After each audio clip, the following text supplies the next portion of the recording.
What's going on, guys? I'm Steve. Welcome back to the channel. Welcome back to another video. If it's your first time stopping by the channel, hit that subscribe button. Trust me, you won't regret it.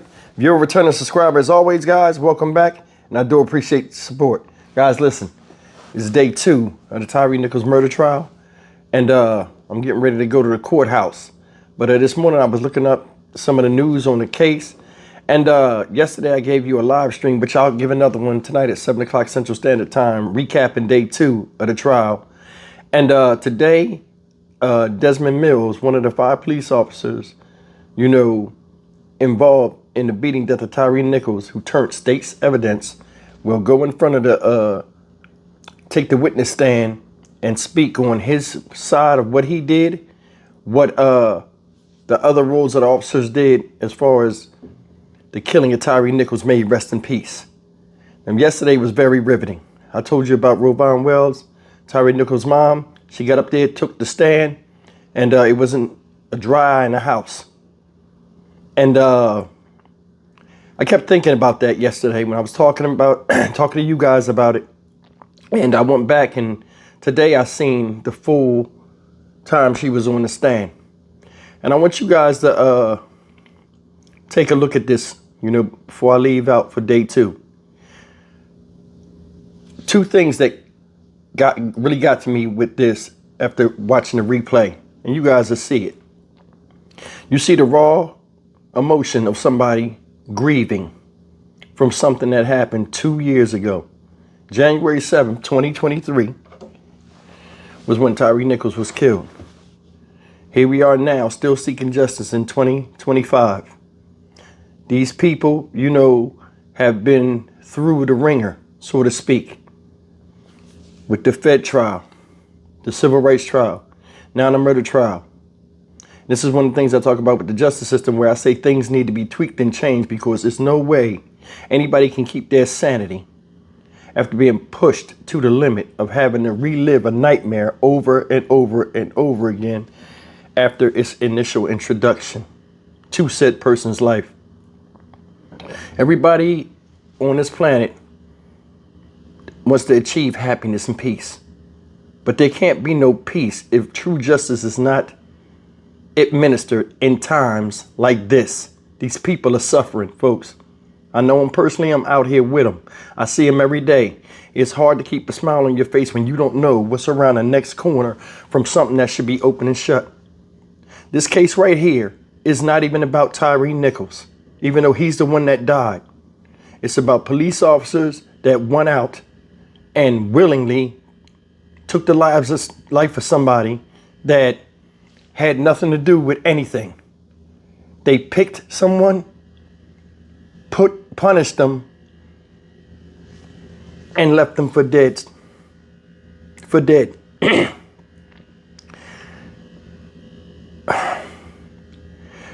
Before I show you this video, let me just say this, man.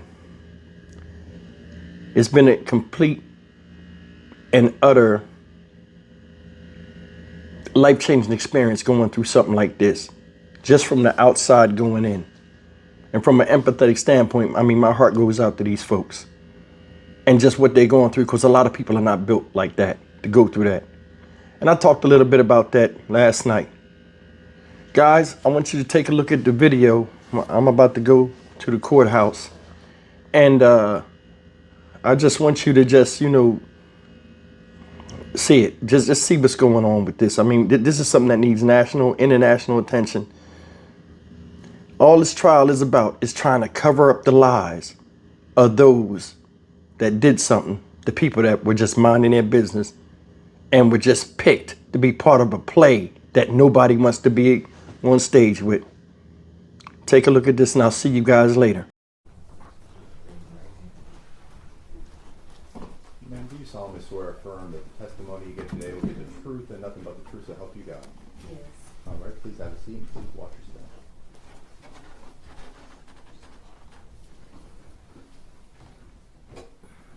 All right, you can proceed. Thank you, Judge. Good afternoon, Ms. Wells. Good afternoon. Will you introduce yourself to the ladies and gentlemen of the jury, please? Hello, my name is Rovon Wells. I'm the mother of Tyre Nichols. And Ms. Wells, will you spell your first and last name for the court reporter and for the jury, please? My first name is R-O-W. V is in Victor, A-U-G-H-N is in Nancy, last name Wells, W-E-L-L-S. Thank you, Ms. Wells. You mentioned you were the mother of Tyre Nichols. Yes, Tell the jury, are you married? yes. Who is your husband? Rodney Wells. And how long have you and Mr. Rodney been married? It'll be 13 years in November. You mentioned Tyre was your son. Do you have other children? Yes. Can you tell the jury about your other children, their names? Kiana Dixon is my oldest daughter. Michael Contreras is my oldest son. Lindsay Dupree is my middle son, and Tyre is my baby. Ms. Wells, are you a native Memphian? No, Can you tell the jury when you moved to Memphis? I moved to Memphis in 2008, March of 2008. And I want to draw your attention back to the time of January 2023. At that time, where were you living in Memphis? At 6743 Castlegate Lane. And who lived with you at 6743 Castlegate? My husband and my son Tyre. Where were you employed back at that time in January 2023? First Horizon Bank. Was Mr. Rodney Wells employed at that time? Yes. And where did he work? At FedEx. Was Tyre Nichols employed at that time? Yes. Where did he work? At FedEx. Did your husband and son work together at FedEx? Yes. I want to draw your attention specifically to the date of January 7th, 2023, a Saturday. Tell the jury what you remember about how that day started and specifically your interactions with Tyre that morning. Well, when I woke up that morning, Tyre wasn't at home. He came in about 11:30 that morning.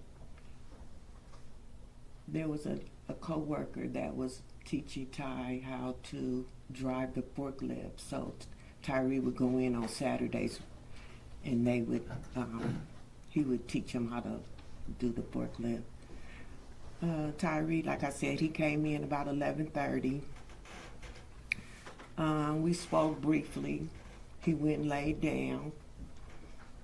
He got up about 2 o'clock or something like that. He took a shower, messed around the house, and about 3:30, he was on his way out the door. And as he was on his way out, did you have a conversation with him before he left? Yes, I was actually in the kitchen. I had just was taking out some food for dinner that night. He asked me what I was cooking, and he said, "Mama, are you getting ready? Are you cooking some chicken?" And I said, "Yes." And he said, "Well, how are you going to make it?" And I said, "Well, I think I'm going to do sesame chicken today." And he just kind of rubbed his stomach. Okay. So about 3:30, he was on his way out the door. He hugged me and said, "I'll see you later." Did he enjoy your sesame chicken? No, he never made it home to enjoy my sesame chicken. Tell the jury what's the next thing you heard about Tyre that day. Well, about 8:30, I say about 8:30-ish, 8:45, somewhere up in there, we got a knock at the door. My husband and I, we were getting ready to watch a basketball game. I was complaining about my stomach hurting earlier. So he decided to come in the room with me and watch the game, and we were just going to lay across the bed and watch the game. We got a knock at the door, bang, bang, bang, Memphis police. My husband went to the door. I heard a gentleman say, "Does Tyre Nichols live here?" My husband, he paused a second, and then I came to the door, and I said, "Yes, Tyre lives here. I'm his mother. What's going on?" They proceeded to tell me, the police officer that was at the door, it was actually 2 police officers, door. One proceeded to tell me that Tyre was arrested. And I asked them why he was arrested. And they said for DUI. And DUI, that didn't sound right to me. And tell the jury, why doesn't that make sense to you? Because my son, he doesn't drink like that to have a DUI. We're not drinkers in our families. So Ty would barely drink a beer, or something. So it just didn't seem right to me. They proceeded to ask me, was he on drugs? Did he do any type of drugs? And I said, no, he don't do any type of drugs. Smoke a little marijuana. And I said, why? They said because he had all this wild strength and all this strength and everything, and they had to end up pepper spraying him and tasing him. And that still didn't sound right to me. And I made a statement. Well, if all of that happened, then somebody must have put something in his drink or something if they were saying all of this stuff happened. So the officer told me that they're going to be taking my son to the hospital. I asked him where my son was, and the officer said he was nearby. And I said, nearby? Then they said they were going to take him to the hospital because he had been tased and pepper sprayed. I said, well, okay, what hospital is he going to? I need to go. The officer told me that I could not go because Ty was arrested. He proceeded to get some more information from us and everything, and then they left. After those officers left, what did you do next? After the officers left, I started kind of pacing the floor a little bit. I got my phone, and I started trying to call my son. He didn't answer. I told my husband, come on, let's go. Let's go find Ty. He took a little too long, and I had jumped in the truck, my SUV, and there was another police officer just sitting out there. So my husband came. We were going to take the route that we thought, Tyre would come home. And because they were saying that they were taking him to the hospital, we just kind of assumed that it would be St. Francis, because that's where normally they take, people. So as we got into our vehicle, and we drove to Rains and Castlegate. We made a right on Rains. No, we made a right on Ross. I'm sorry. We made a right on Ross. We got down to Rains and Ross. And that's when we noticed Ty's car. Now, that intersection at Ross and Rains where you see Ty's car, how far is that from your house, Ms. Wells? Probably a half a mile. When you saw Ty's car there, what did you do? We immediately pulled over, and I got out the car and I started speaking to the officer that was there. The officer asked me again. It was a different officer. He asked me again, was my son on any type of drugs or anything, because he just had all this strength and all this Hulk Hogan strength and everything, and they had to do all these things to him in order for them to arrest him. And I kept trying to find out why they were arresting him in the first place. And did that officer you were speaking with at Ross and Rains answer that question for you? No, I don't recall. He just said my son was pulled over for a DUI and he ran from the police. I think that's what he said. I can't remember if he said. Did you come into contact with any other officers at that scene, or just one? There was another officer there. They were gathering up the tape. He spoke to me, the officer did, and he handed me his card. After that, we left and went back to the house. At that point, what is your plan? Are you waiting to hear more, or what were you doing during that time? Well, when I got back home, I called my daughter, because I was actually on the phone with my daughter prior to the police coming to the door. And I called to let her know, Ty's been arrested. And she said, what? And after I explained to her what was told to me, we were both kind of baffled about it. And I said, well, there's nothing I can do tonight, you know. I don't even know where he is. I'll just figure it out tomorrow, and I'll let you guys know what's going on. What is the next thing you heard about or from Ty? About 4 o'clock in the morning, I received a phone call from a doctor from St. Francis Hospital. The doctor asked me if I knew if my son was in the hospital. I said yes. I heard he got arrested and he was tased and pepper sprayed. The doctor said, no, ma'am, your son is sick. And I said, what do you mean he's sick? Yeah, I checked to what the doctor said, other than some of the premise behind it, but she can't go into what his diagnostics are. What was the response? Your Honor, may we approach?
Specifically what he said, did you become extremely concerned about Ty's condition?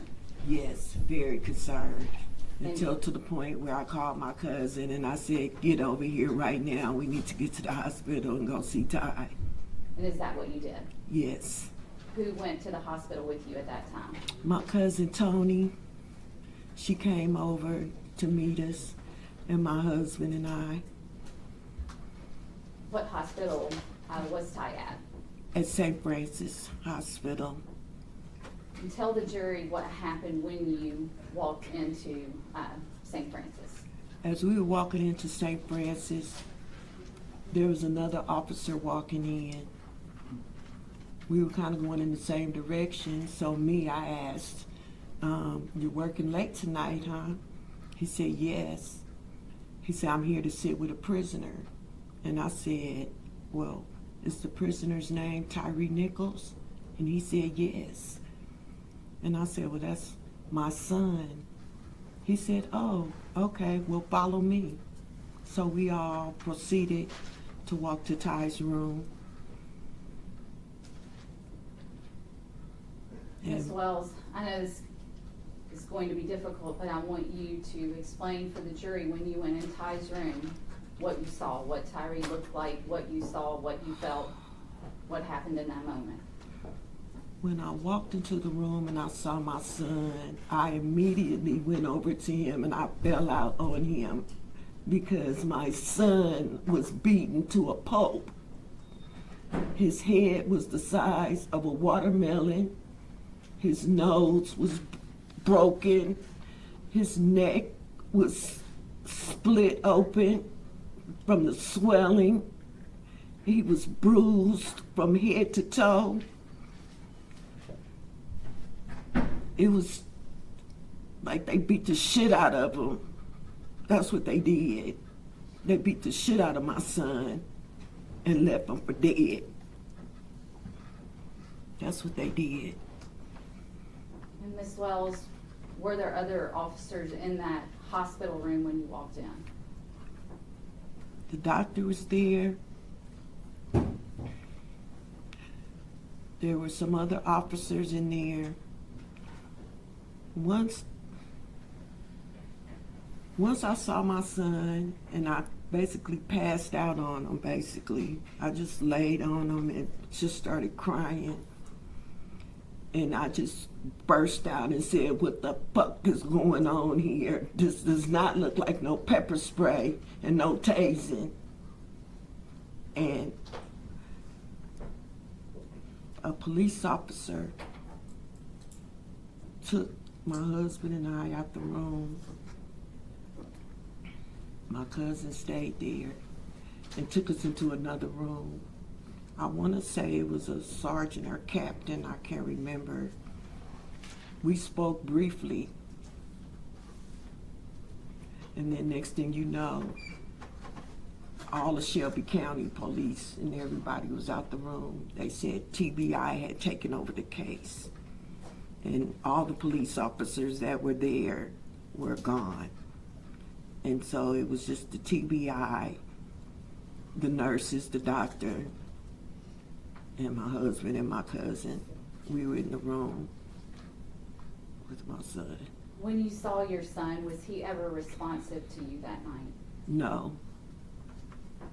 Tyre was not responsive.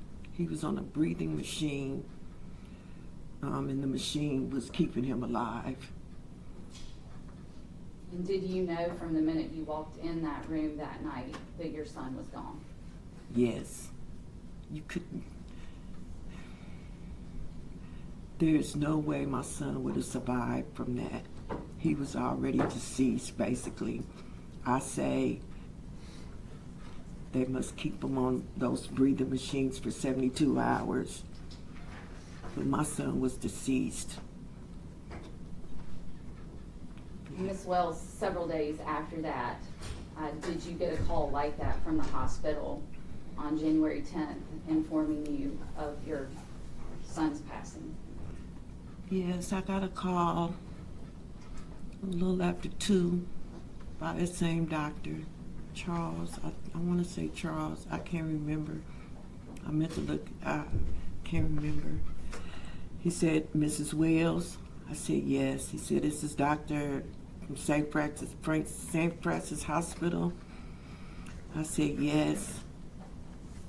He said, "I just called to tell you that I pronounced your son deceased at 1:41 p.m. And I just lost it. I dropped the phone and I lost it. I lost it. I lost it. I lost it. I lost it. Because the first thing I had to do is try to figure out how I'm going to tell his siblings that their little brother is deceased.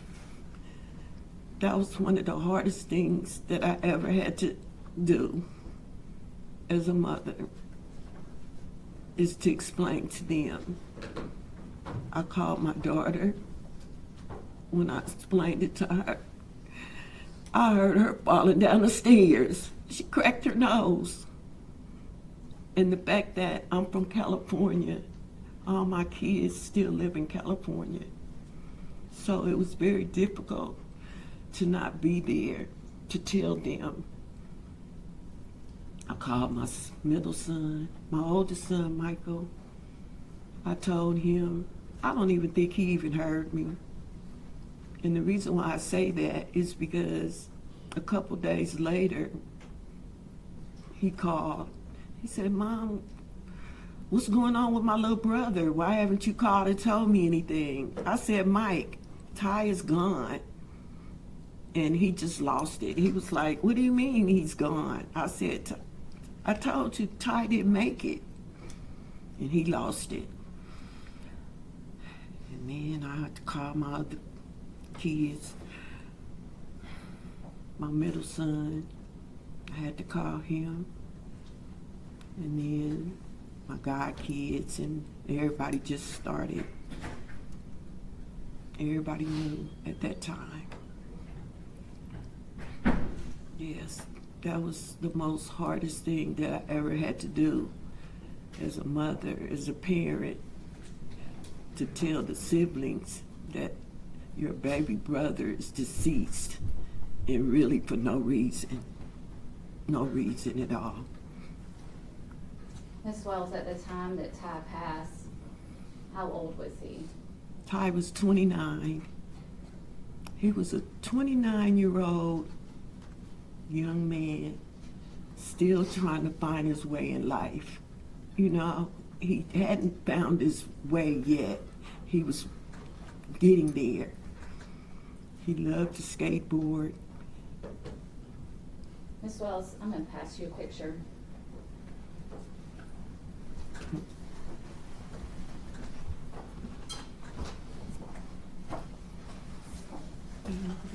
This is Can you tell the jury what you see in that photograph? my happy Tyre. And is that what Tyre looked like that day he left your house on the afternoon of January 7th, 2023? Yes. He didn't have on his suit, but yes. Your Honor, I would ask this be marked as Exhibit 2. On the record, we'll just go ahead and first enter the stipulation on the record for Exhibit 1, and then we will show the picture of Tyre Nichols as Exhibit 2.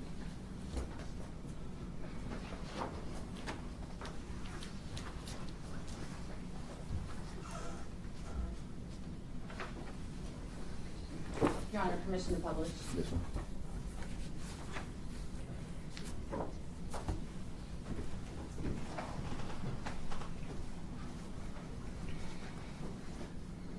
And Ms. Wells, looking up at the TV screen here in the courtroom, is that the photograph of Tyre? Yes.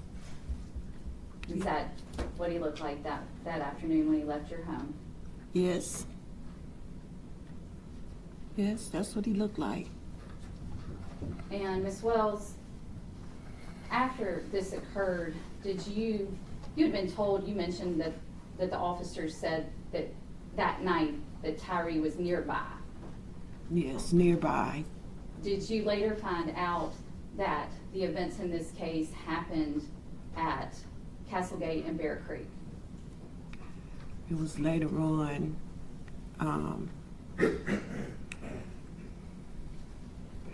Actually, my son, they were looking at different videos and things of that nature, and they realized that this had happened in a neighborhood. And as they started putting two and two together, they realized that it had happened in the first cul-de-sac of our subdivision. And tell the jury, if you can, about how far from your front door to where this happened, that cul-de-sac where Castlegate and Bear Creek is, how far away is that? About 80 to 100 feet.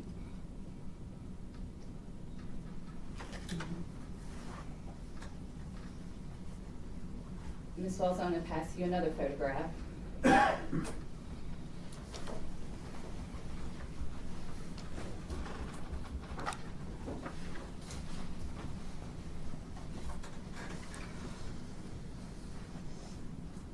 Ms. Wells, do you recognize what's in that photograph? Yeah, I recognize And can you tell the jury what you see there? my son beaten to a pulp And where was that picture taken? at St. Francis Hospital. My husband actually took this picture. And is that what he looked like when you first saw him? Yes. As we were walking in, and I saw him, and as I was walking over towards him, my husband took this picture. Your Honor, I ask this be marked as Exhibit 3. Any objection? We'll show these photos of Mr. Nichols in the hospital as exhibit 3. Your Honor, permission to publish.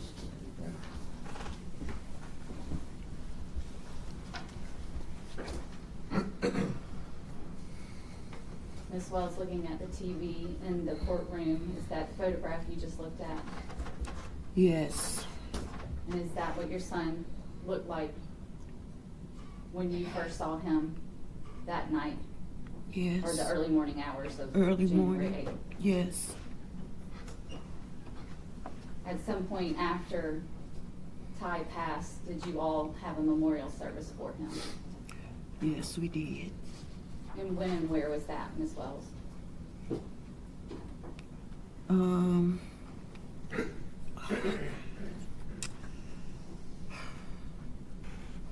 It was approximately, I can't remember the day. That's okay.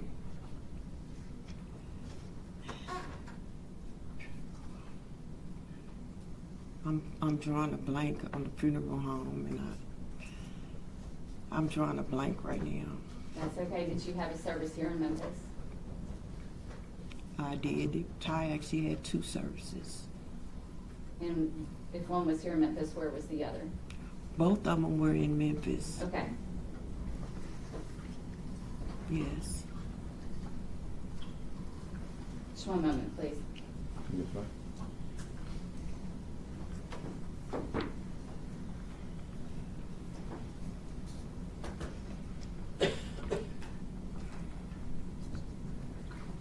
Your Honor, we passed the witness. All right, Mr. Perry? No cross-exam, Your Honor. All right, Mr. Mr. Lefkow. Thank you, Your Honor. As well as, my name is Steve Lefkow. I'm going to ask you some questions. I'm going to refer to your son as Mr. Nichols. I Thank think he you. deserves that respect. Thank you. And so if I use Mr. Nichols, I'm talking about your son. Not only are you the mother of Mr. Nichols, you're also the administrator of his estate. Is that correct? Yes. And as the administrator, Your Honor, may we approach?